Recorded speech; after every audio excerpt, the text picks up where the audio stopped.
Kabunji aime l'argent. Après Kabunji okei, osala le susu na kacheur chambu ibaba aka. Ok, nandaku ya baba aka, ok kozwa bakisi ya baba aka. Parce que toi tu ne fais rien pour rien.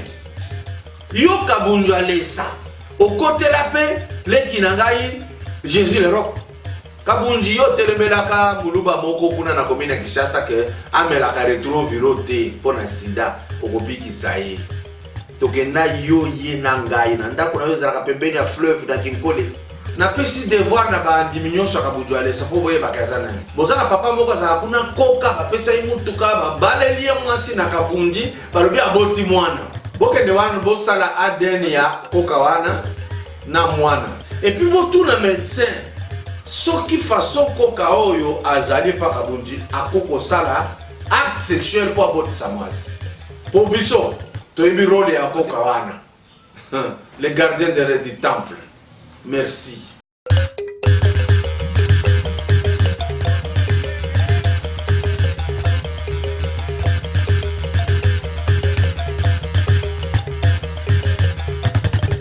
Avant de commencer, rassurez-vous que vous vous êtes déjà abonné à notre chaîne Kadiombo TV. Et n'oubliez pas de cliquer sur la cloche des notifications et de commenter nos vidéos. Merci. Ndeko papa pe ndeko mama. Yo ozo vanda na Royaume-Uni. To oza na ndeko na yo aza na Londres. Yebisa ye libela. Agence de frais yango yo esi eye. Agence ya ba professionnel avec des diplômes universitaires ya Royaume-Uni. Aux en nord et Angleterre, benga biso na 074 74 80 10 87.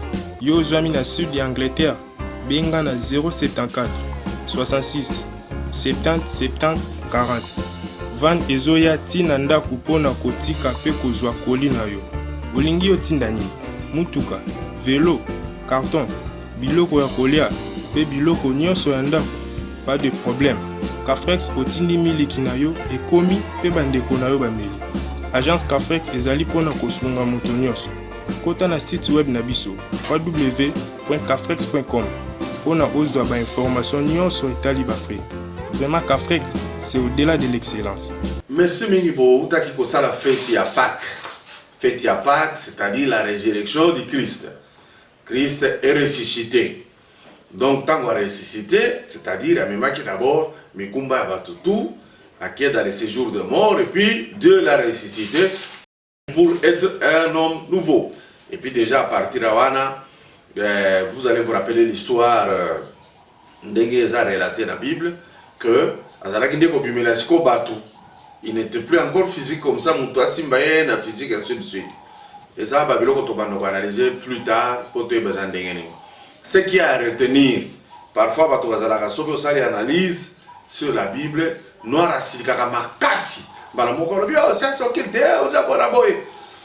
des fois, il y a noir et angouana.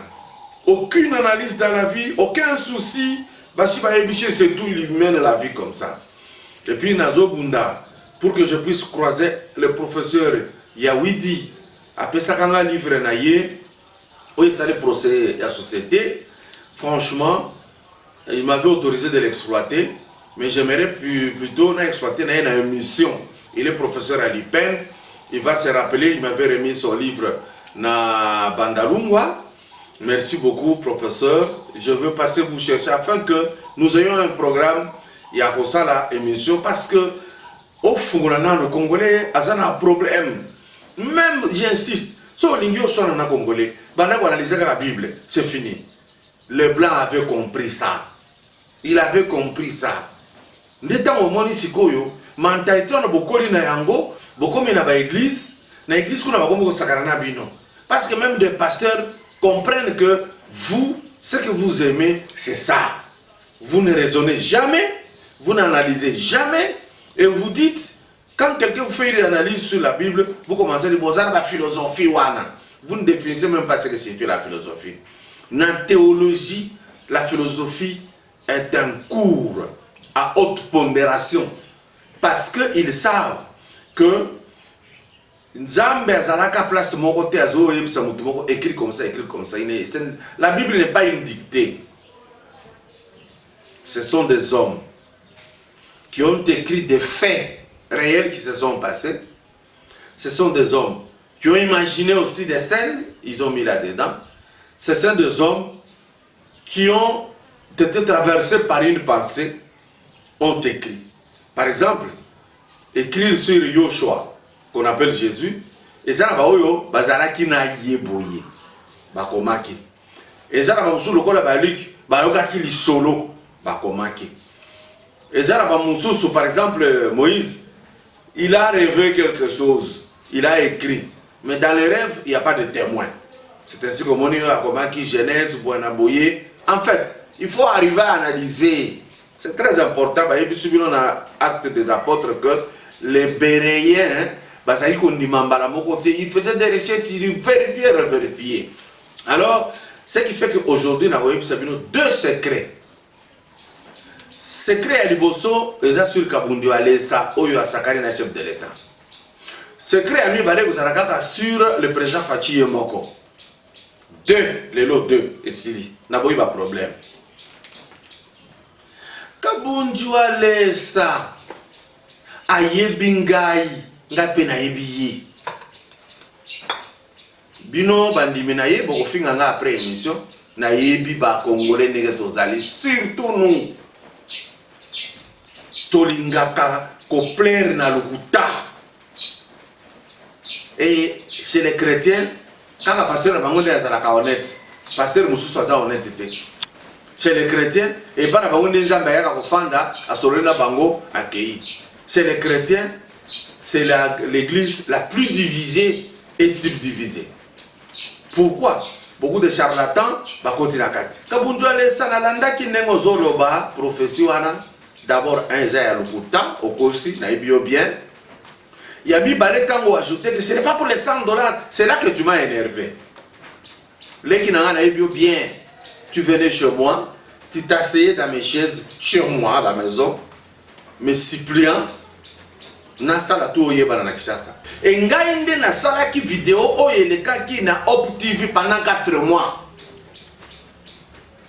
Na kati na j'ai expliqué que Kabundu Alessa c'est vrai, il fait des miracles. Tala nenga délivra ki zarkom pelembe. Il faut ba ibalelo nenga kopwa na zaraki. Kabundu Alessa, tu aimes beaucoup l'argent. Ba tactique yo salaka na église na ebiango pion osakana na esprit ya bandimina yo en faisant quoi? Ozi mutu moko boye na pesi $1000 bato baganga kutu passer la peso a pesaka. Le noir est faible. Le noir est faible. Osalaka ba sensation wana sima ozwaka mongo ya bafidele bele makasi. On a payé mon tout le jeep. Yo si on somba jeep ya sika na sachet au petit monde. Jamais Kabundu je te connais. Ce que tu as voulu faire du président de la République, Néo yo sala ba chef ebele o koma na bango kuna na église na yo. Parce que ba yebi yo bien te.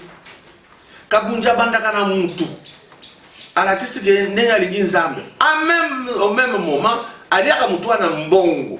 et l'homme affaibli, il croit que c'est un serviteur de Dieu qui est venu pour la délivrance et pour telle chose. On a expliqué que la délivrance de l'église est réveillée et en Kabundu.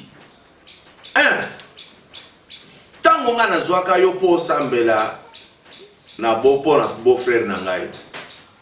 Directement sur les 300 $. Rappelle-toi.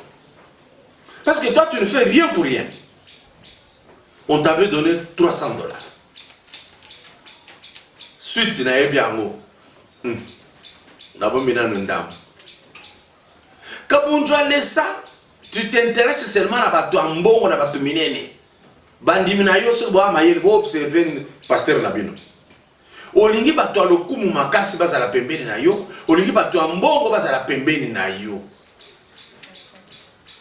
C'est comme ça que Ozoaka, Peter Kan Kamunga, ou apprivoisé mon on a dépensé bon bébé pour na yo, tia kangi boutique ne, ezalaki na Kasiope, atikali na moko a 7e na ebité soki ezalaka. Je connais Kabunjalesa, comment tu fais les jeux. Kabunjalesa, boyokana kana Zarko Mpelembeke, au sala que aux autres délivrés yé, au sombela ndaku, et puis na moto. De temps pour ça, le spectacle dans la Kasai, aux Zimbabwe, quoi, on a que délivré, Zarko que au fond dans l'église, il y a que, au sambela, aux a délivré. Il attendait moto et il attendait la maison. Au bimisi $1000 au PC, au bimbo, mususu tokosala yango, boyena boye, kabunji, à partir ya iloko bosala kina Zarko, au zombongo ebele. Après kabunji okei, au sala le susu na kacheur chambu ibaba haka, ntango zaki na prison. Ndima kena zwa biloko na yo, na bimiso na boloko, parce que tu avais des relations. Baba aka ndenge azalaki na kati. Ok, na ndako ya baba aka, ok kozwa bakisi ya baba aka. De toutes les façons, oza musonge, oza musonge, j'insiste. Ah, basonge bazo souffrir na kabinda. Eloko moko te ozo sala. On a kisi puissance, oza na mwa nzambe te. Kabinde souffrir kiti enyo kwami, kabunji, oza ya kuna, oza musonge, ola kisa eloko te. Chambu ibaba aka bimi boyokani bien te aye pa na yo a récupérer ki sine nyonso oyo bombaki otumbaki yango te soki olingi la kisa ndeko tumbaka kisi ya Zarko Mpelembeke otumbaki te.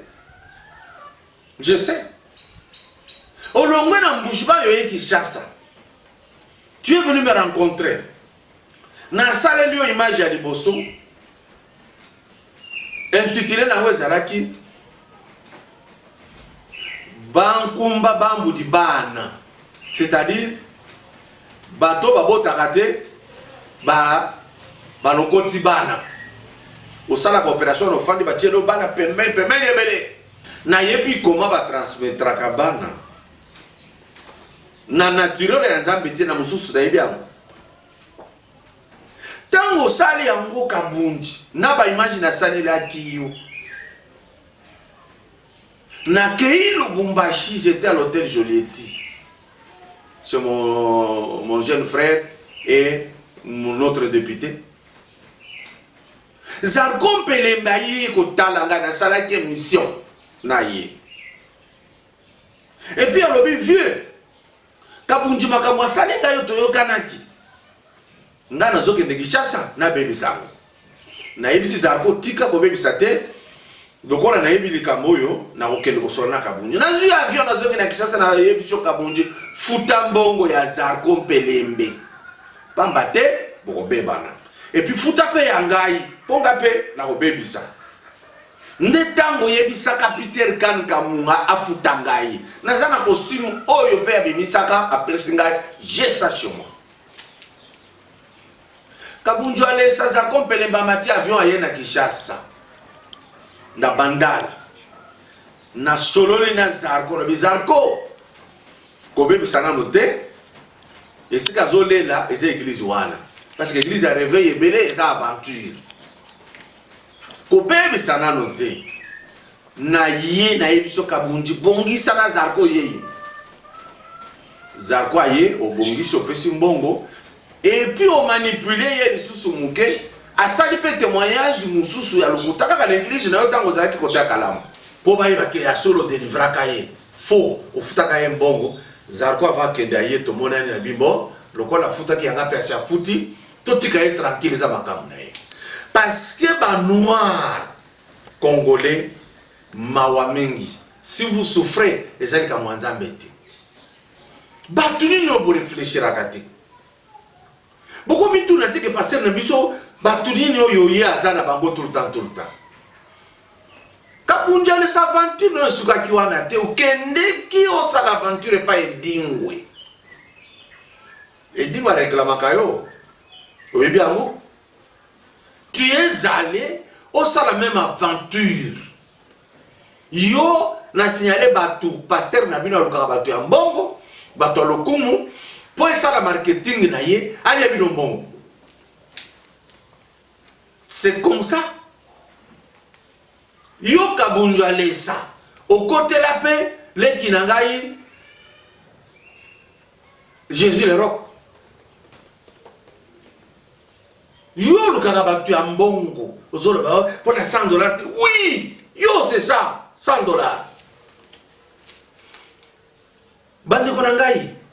L'église se réveille, aventure, c'est belle. Boka moitié qui a salaki miracle. Na yebisa kabino. Bo beta na Google. Boutique du grand maître Salomon. Bon, quand vous allez trouver tout ça. Micro et puissance ezali. Montre et puissance ezali. Gourmet et puissance ezali. Babari et puissance bachaku tu croire pour dire pastoral. Ba combien ngopé ba puissance magique tu peux ça ba pasteur ba sala miracle ezali. Boko tanakati boko mona ba pasteur ebele basaka na kit spécial ya bango na sina yebisa bino. Oko fanda na kitu anate. Yé moko za kiti na yé.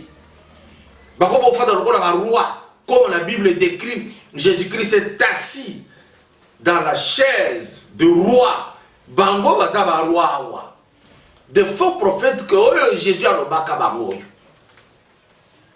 Bon maïl était à comment que la Bible dit ce qui le boko na mo ba les sale loko ya gauche et yebate. Mais kabundi ce qui a pesi ka mbonga télévision ba tourner la pension yo a ça spectacle. Sima a pesi 1000 boko tsele 100,000. Dinkenka kabundi. Bozoka mondenge ni bota la vie bozo ni samaele sima boko mona ke ba église nyo so réveiller ça la succès ya makasi et ça la rapona nini ba ça la ba miracle moko boye salemi nombre déterminé tango bazoka puissance wana occulte ba pesier ce qui livre bible magique ezali ba mouchoir magique ezali ba essu magique ezali ba micro magique ezali okomona passer ça na mouchoir moko za ya ye moko kangia mona micro boye tu ne peux pas prendre ça. A cause la miracle nombre moko esili. Balinga ki bazo puissance ya kachere ya Bakongo comme on Jackie. Vous ça ne vous dit toujours rien. Vous êtes quel peuple vous? Parce que nous ça kana makabuka owana. Ça vous dit amemaka ba wera na église na ye, amemi ba ça il a menti que na regretaka ça mon ami. Tant que salé monsieur Lobi, mon salé a prié dans la prison, pourquoi tu as menti? Et c'est là que on a dit, Batuba longa et tumbaya sai et zalaki ba avocat na ye ba maître Tony. Et zalaki lemba Molière, a ganga di makasi la télévision, ba influencer décision de justice. Nde c'est longue. Papa, fiston, pour les kabunja manipuler qui au comme le oh, à celle la prière, kabunja le kabilo bandenge wana po yeba na makasi. Yo bima kite po kabunja sambela kite pardon. Fiston, non, mon fils, pas ça. Quand on a eu quelque chose on va dire pourquoi, bon je comprends. Mais yo, on a dit ça qui est que ah n'a rien. Au bimi $600 dans l'église là au péché. Spectacle là dans les langues fort hein. Parce que il y a des artistes qui ont été prêts à bango. À ça la farce, à faire ça wera na mabolongo otochele maboko et changer ni na wera. De la farce, kabunje mais la gloire et l'argent. Fiston il faut le merci na lemba Molière TV. Le merci na ba avocat nde babundaki kabunjite. Kabunjite il faut. Botala kate pourquoi? Pour les nids, nous avons facilement dans l'église boye. Au coup de mon temps, nous avons fini dans l'église catholique, mais nous avons une école catholique. Boandengeni.